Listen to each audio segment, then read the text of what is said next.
El mundo transmite Radio Montrus.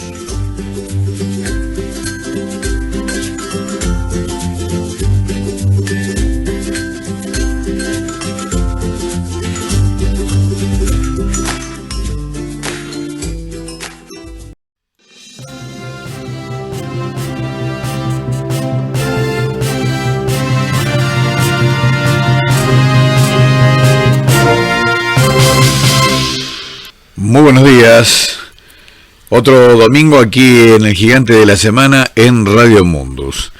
Los pronósticos para toda la semana: vamos a estar en unas mínimas de 17, 18 grados, mucha humedad, máximas de 28 grados y nublado toda la semana. Así que el clima va a estar como el país, como la Argentina, completamente nublado, feo, triste. Bueno, vamos a comenzar entonces nuestra edición del día de hoy del Gigante de la Semana aquí en Radio Mundus con todo el equipo.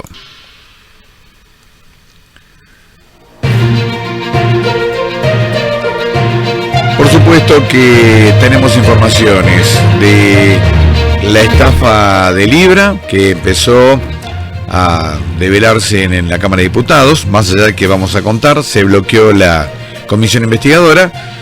Se patea para adelante, el régimen va ganando de esta manera, va ganando tiempo. Por otra parte, noticias de la economía que son cada vez peores. En un país donde se cierran 1000 panaderías, nada puede ir bien. Y por supuesto el plano internacional, cada vez más candente, el tema entre Ucrania y Rusia, y bueno, el peligro que se va dando de una amenaza que hizo el régimen de Kiev con respecto a los festejos del Día de la Victoria el próximo 9 de mayo. Y por otra parte, un apagón en España, Portugal y sur de Francia. Bueno, es una alerta sobre el famoso apagón eléctrico, lo que puede pasar en el mundo. Y el deporte se está cerrando, hoy faltan unos partidos, pero se está cerrando ya la etapa clasificatoria de la liga profesional. Por supuesto, ya están clasificados los equipos que se van a enfrentar ahora en la siguiente fase, que ya son por eliminación, hasta, bueno, encontrar el campeón en muy poquitas semanas. Bueno, la información sin duda alguna nos lleva inmediatamente. Esta semana se reunió la Cámara de Diputados para interpelar a Guillermo Franco. Esto tenía que haber sido la semana pasada, pero el fallecimiento del Papa Francisco, bueno, obviamente demoró esta interpelación.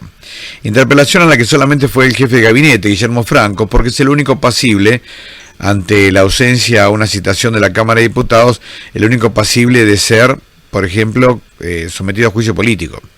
Pero también se tiene que haber presentado, por ejemplo, Mariano Cunio Libarona, el ministro de Justicia, y Luis Caputo, el ministro de Economía.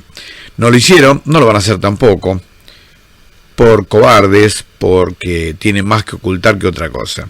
Sabiendo que ya en esta citación han quedado afuera los dos principales sospechosos de estafar junto con Milei a miles de personas en la estafa de la criptomoneda Libra, y esos son justamente Karina Milei, la hermana íntima del presidente, y Manuel Adorni, el vocero, que ahora es candidato a diputado porteño. Vamos a escuchar lo que decía un Guillermo Franco.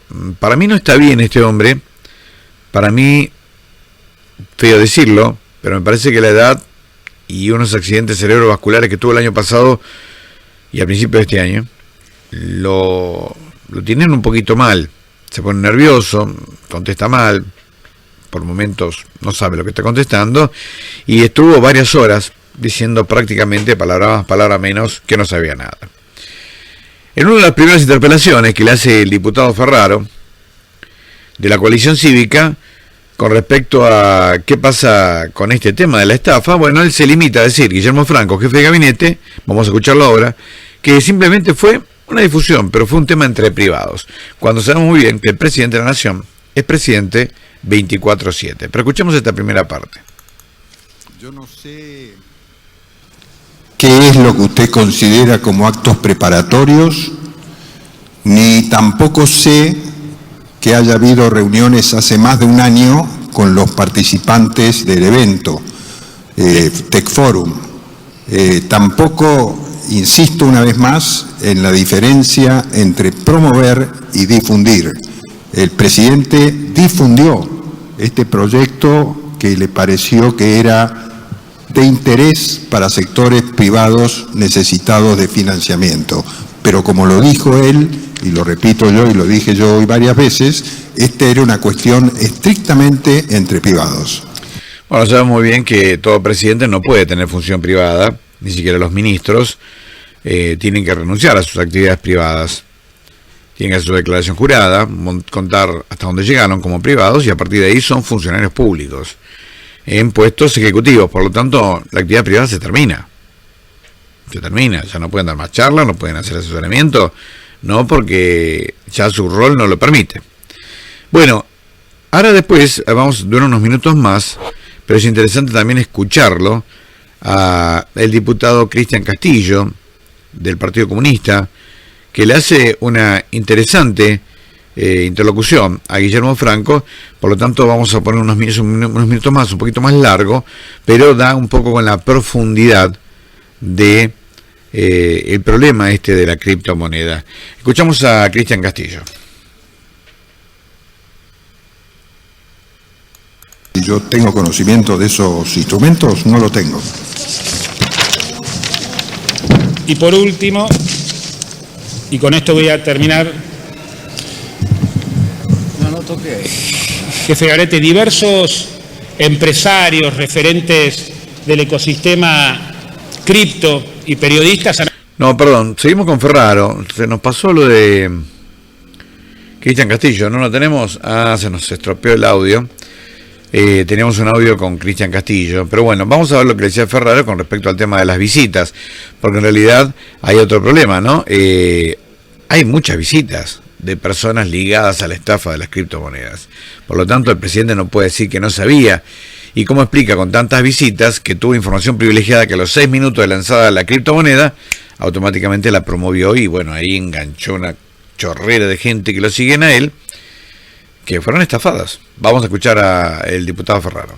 Ha afirmado públicamente que personas muy cercanas al entorno presidencial, y lo demuestra el listado de más de un año antes del 14 de febrero,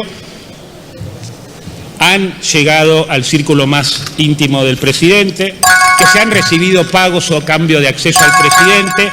Entonces, le hago esta pregunta: ¿cómo se explica esta inacción por parte del presidente? Si las denuncias son falsas, ¿por qué no se ha querellado penalmente o civilmente a quienes las difundieron? No solamente con respecto al proyecto Libra, sino a lo que le había mencionado recientemente. ¿O las consideran verosímiles?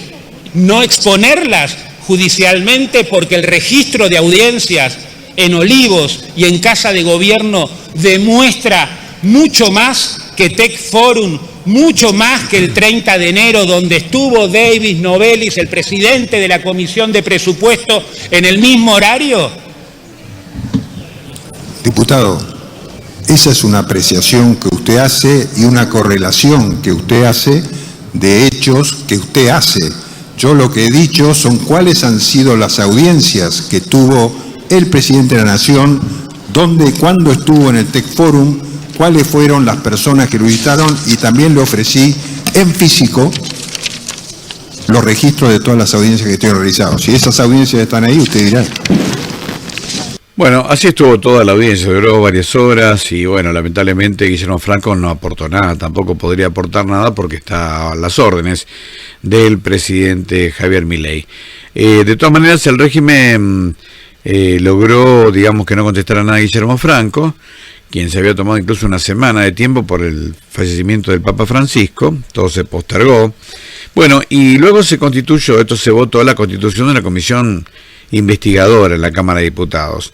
Ahora, fíjense, era una comisión que tenía que tener 23 miembros, y como tienen que haber un representante como mínimo por cada bloque, fíjense la trampa que se mandaron justamente los derechistas, los del gobierno, ¿no? Precisamente lo que hicieron fue fracturar el bloque del PRO, y de esta manera obtuvieron una mayor cantidad de representantes, y pasó a haber 28 representantes. Entonces, claro, se votó dos tipos de presidencias. Una de Borronomi, ya sabemos quién es Borronomi, es un tipo del régimen nazi. Y el otro, el bloque opositor, proponía a la diputada Sabrina Selva, que era la que hizo la propuesta de la comisión investigadora y quien estaba más al tanto de la comisión de la estafa de Libra que hizo Milei. Bueno, terminó 14-14 como era esperable. Era un empate clavado. El diputado Massot, que votó a favor de Selva, dijo: esto acá lo que se ve es un empate 14-14 en esta comisión porque hubo algunas maniobras de nuevos bloques a último momento. Pero el 14 votos representan a 140 diputados y 14 votos representan a 120. Así que bueno, ¿qué quedó? No se pudo constituir la comisión investigadora. Después de 1 hora y media de debate, no se resolvió quién la iba a presidir, por lo tanto técnicamente no funciona. Y se va a ir al pleno la semana que viene, esta semana que comienza ahora, se va a ir al pleno y en el pleno se votará la constitución y la presidencia de la comisión investigadora. Pero bueno, el gobierno sigue ganando una semana y de mientras los exchange que tienen las identificaciones de las criptomonedas, bueno, obviamente aprovechan para disfrazar, desviar el dinero del cual ya con la estafa, mega estafa y usando la Argentina de fondo, sigue ahí activo. Ojo que ese fondo sigue activo, ojo que ese proyecto, esa estafa, sigue activa el sitio web, Así que no bromemos, Argentina Project sigue activa, sigue el sitio web. Pero bueno, a lo que vamos es a que mientras tanto el dinero se empieza a desviar y ya nadie lo va a encontrar. Va más rápido la investigación aparentemente en Estados Unidos que en la Argentina. En un momento Cristian Castillo le pidió a Guillermo Franco la aclaración de si realmente había habido 4 agentes del FBI que habían ido a la Casa Rosada a hablar con Karina Milei, la hermana íntima de Javier Milei, que justamente es quien le abría la puerta de la Casa de Gobierno a los estafadores, a los yanquis, por testimonio de ellos, ¿no? Entonces, ella y Adorni, que estarían implicados, bueno, quedaron afuera. Ojo, también estaría implicado Martín Menem, el titular de la Cámara de Diputados, pero por el momento va quedando autoprotegido. En esta comisión, que reiteramos quedó bloqueada porque la cantidad de votos dio 14-14, a favor del régimen votaron la Unión Cívica Radical, escuchen, la Liga del Interior, que son los gobernadores, muchos de ellos ex peronistas, traidores del peronismo, la Liga del Interior, el MID, como era sabido, el PRO y la Libertad Avanza, ¿no? El partido nazi en el gobierno. Y por el otro lado, bueno, votaron a Sabrina Selva, Unión por la Patria, el Frente Izquierda, Coalición Cívica y Encuentro Federal. Ahora esto, bueno, quedó en agua de borrasca, no pasa nada. Y va a ir a la semana esta que comienza al plenario y ahí vamos a ver si no empiezan negociaciones, sobornos y algunas cosas más para volver a bloquear una comisión que por el momento no anda y el gobierno, el régimen, no quiere que ande. No quieren que lo investiguen a Milei. Bueno, vamos con malas noticias económicas. Cerraron 1.100 panaderías desde que está el régimen y esto, por supuesto, es consecuencia de una cuestión económica tremenda. Fíjense, desde que Milei tomó el poder, por ejemplo, el gas, estamos hablando de las panaderías, el gas aumentó el 622%, la electricidad el 264%, el transporte un 640%, el agua, muy útil y necesario en las panaderías, el 344%. Es decir, no bromemos. No hay costos que aguante. Y en época de crisis había dos cosas que aumentaban antes: el consumo de pan, porque la gente reemplazaba con pan la comida, que a lo mejor era más cara, y el consumo de lotería. Pero es que aquí, que están cerrando agencias de lotería, por lo tanto ya nadie ni siquiera tiene dinero para decir me salvo con un numerito. La crisis es grave. Si usted camina por alguna ciudad, va a ver que cada vez hay menos agencias de lotería. Notorio, ¿sí? Y también hay menos panaderías, 1.100 panaderías menos en toda la República Argentina.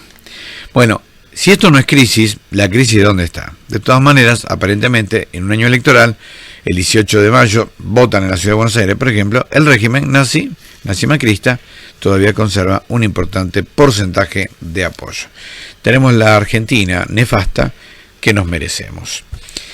Bueno, vamos al plano internacional. En el plano internacional, el 9 de mayo, como tradicionalmente se hace, en la Federación Rusa se celebrará el Día de la Victoria. La Segunda Guerra Mundial la ganaron los rusos, más allá que la propaganda norteamericana haga creer que fueron ellos. Los norteamericanos se metieron a último momento cuando vieron que los rusos iban ganando y que se la iban a ganar solos. Entonces, para no dejarle todo el triunfo a Stalin, bueno, entraron de apuro sobre el final de la película. ¿Qué dijo el dictador de Ucrania, Volodymyr Zelensky, quien tendría que haber llamado a elecciones hace más de un año y no llamó a elecciones? Enfundado en su traje militar, él no es militar, dijo que no le pregunten a él por el 9 de mayo, que es el Día de la Victoria, pero que los presidentes que quieran ir a la celebración, que va a ser en Moscú, bueno, problema de ellos. Él no garantiza su seguridad. Por eso se teme, por información de inteligencia, que iba a tratar de hacer un ataque pírrico Zelensky a Moscú, con jefes de Estado ahí. Bueno, obviamente la respuesta de Moscú nos hizo esperar, ¿no? La respuesta de Moscú fue que si esto ocurría, este atentado ocurría, bueno, que se preparen para las consecuencias. Vamos a escuchar a Liu Zibaya sobre este tema. Vladimir Zelensky, con estas palabras, os las voy a leer de forma textual. Ya me diréis vosotros si ha amenazado o qué a aquellos pues que vayan o que al menos hayan expresado su deseo a ir al desfile de la victoria. Creo como presidente, así se lo dije al ministro de Asuntos Exteriores, que a la gente que se nos acerca deberíamos decirle desde el punto de vista de la seguridad, no les recomendamos visitar Rusia y si lo hacen no nos pregunten, es su decisión personal. Esto, claro, plantea una serie de dudas sobre si Ucrania pudiera intentar atacar a la Federación de Rusia el día 9 de mayo. Esto, sin duda alguna, traería terribles consecuencias para el régimen de Kiev, mucho más ahora, que, bueno, pues Estados Unidos no parece que siga siendo el mediador. Donald Trump realmente tampoco es que haya dicho gran cosa al respecto. Lo comentaron, pues, de forma oficial, ni siquiera lo dijo el propio Donald Trump, ¿no? Todo esto lo plasmamos en el informe de ayer, pero por otro lado, hoy no tenemos apenas mayores noticias del tema.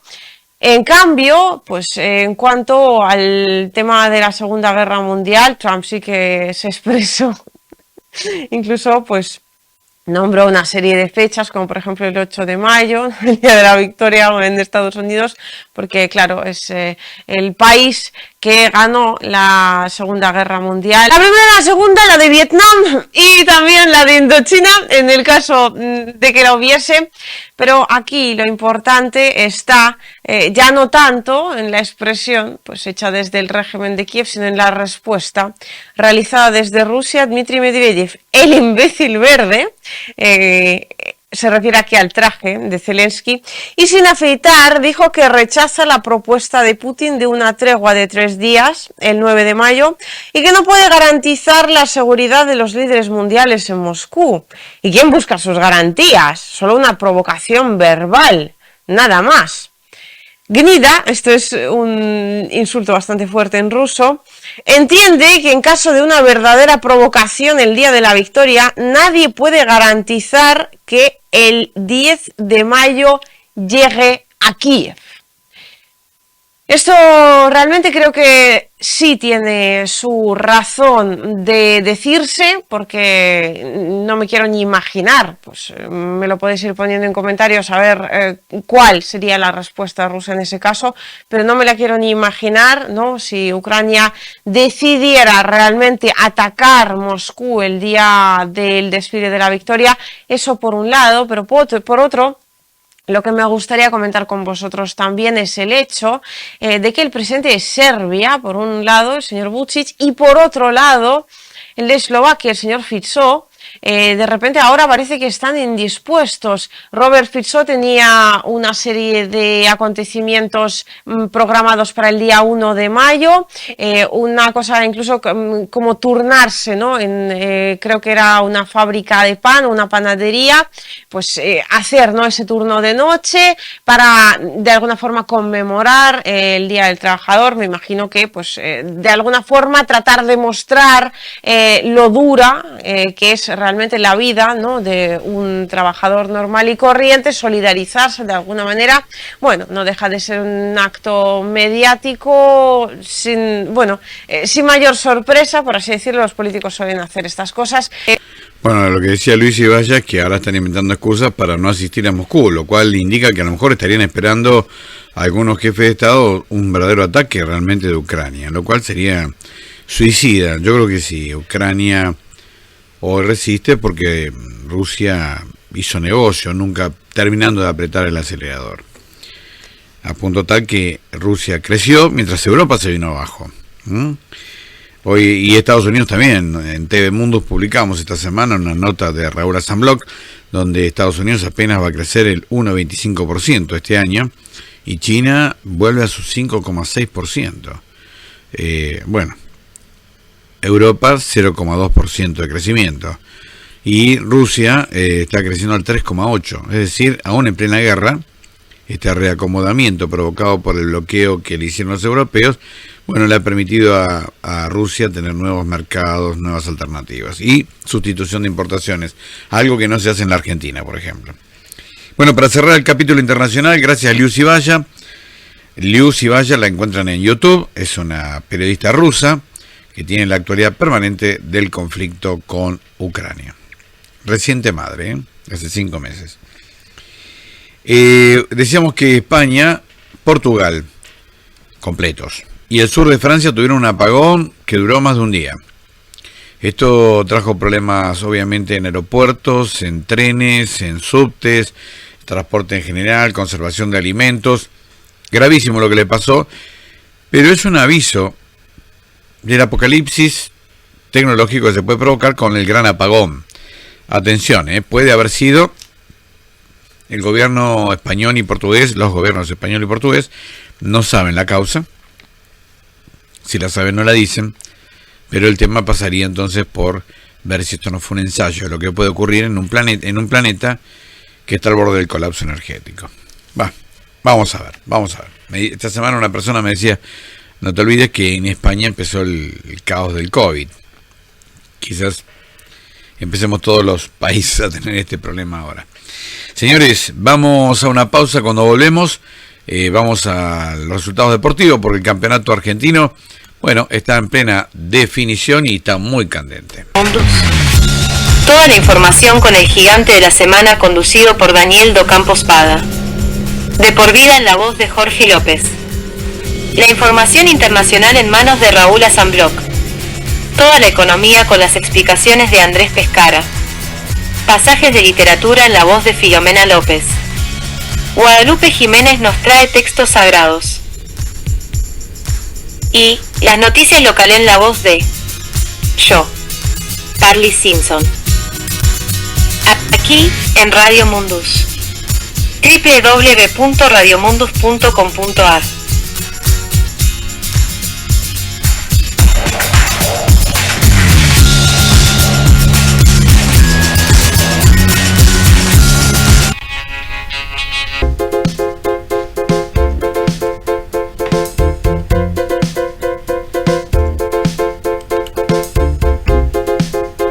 Revista Eco Informativo cumple 40 años. Siempre fieles a un estilo periodístico independiente, sagaz, inteligente y comprometido. Cada mes, gratis en PDF en www.ecoinformativo.com.ar. 40 años de periodismo. En un mundo de ruidos. Lo esencial.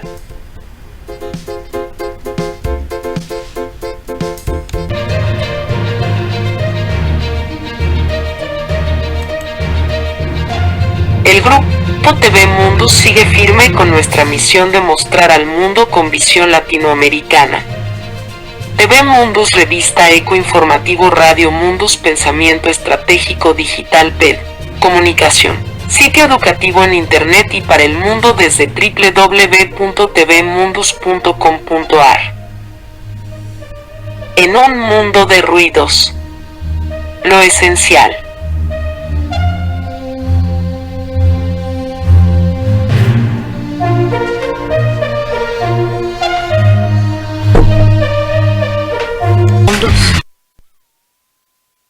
Ahí estamos, en el micrófono. Bueno, vamos a los resultados del fútbol, ya terminando prácticamente el campeonato, última fecha, ya los que se clasificaron y los que no quedaron afuera.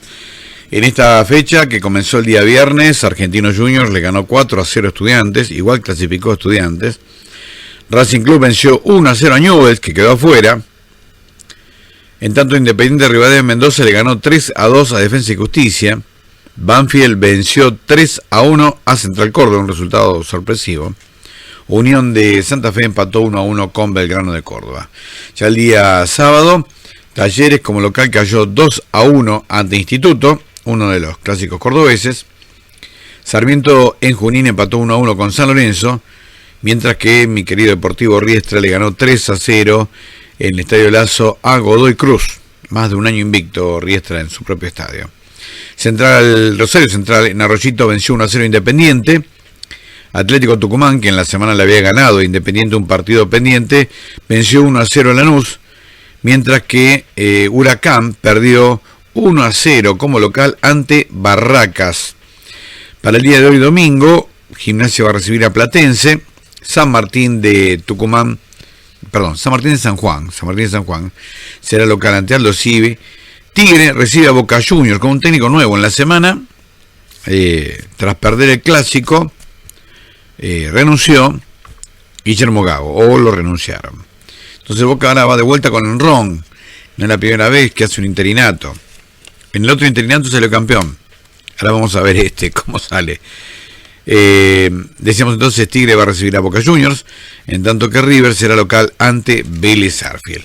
La tabla de posiciones, los clasificados dentro de cada una de las zonas.